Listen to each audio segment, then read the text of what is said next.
Hello! Meanwhile, back at the lab, it's time to pot on the peppers.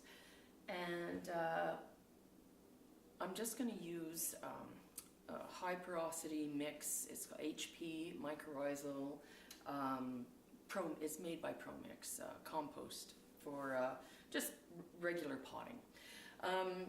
I also grew the seeds in those. I didn't use a special seed starting mix or, just use peat moss or anything.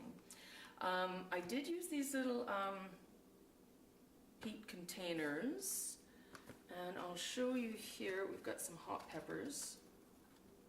These little jiffies here. So those are my poblanos and peperoncini peppers, which I do love to pickle. This year, well, in past years, I've grown the peppers and tomatoes in the backyard. I won't be doing that this year because our house is up for sale, and it would just break my heart to have to give the plants away if the house sells in July. So there's no point starting the tomatoes here. I can't grow tomatoes in the community garden because of the stink bugs.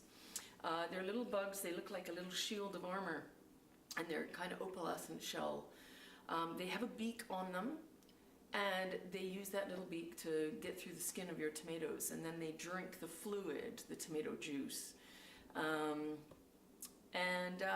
When they're done drying that little bit out, they move a couple of millimeters over and do it again. So your tomatoes end up with big black spots all over them. And it's not worth it,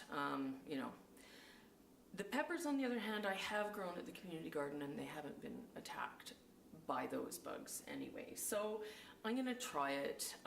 I planted a lot of peppers, 5 of each variety. I have 9 hot peppers and 6 sweet peppers. I also have some aubergine or eggplant here, which I will be potting up as well. I'm going to have to pick because I'm only going to have 2 of those. And some foxgloves and some shiso, which is like a Japanese mint. I've got a green and a red variety of that. I've just mixed them together. I use it as a decorative plant, but it has a flavor kind of like cumin, and it's kind of like oily and peppery at the same time. It's unusual flavor. The leaves remind me kind of like a lemon balm or mint. Sometimes it's called Japanese mint. The red leaves are used to color pickled ginger, which I use it for that, and in sushi. So they use it in sushi. I've never done that, but so I'll bring you back once I've potted them up. I'm going to just move them into these little, just slightly smaller, or sorry, larger pots. Yeah, so instead of boring you with all that, I'll bring you back when I'm done. Thanks. Okay, so I've potted everything up, well, the peppers anyway. So now I have 30 pepper plants. That's 2 of each variety. So I have 15 varieties. I've labeled each of them. I ran out of labels there, but I know what they are. I'll label those up a little bit later. Just to kind of demonstrate, like this is the shiso here. So these little jiffy pots,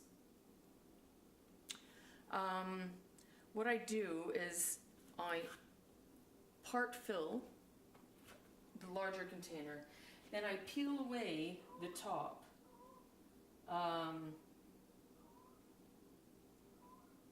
and leave the bottom in, unless it just completely disintegrates, which it, sometimes does happen. Then I'll pop this little guy in here with a label, of course.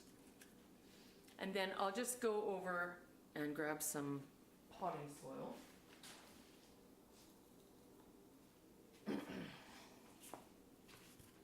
And top them up.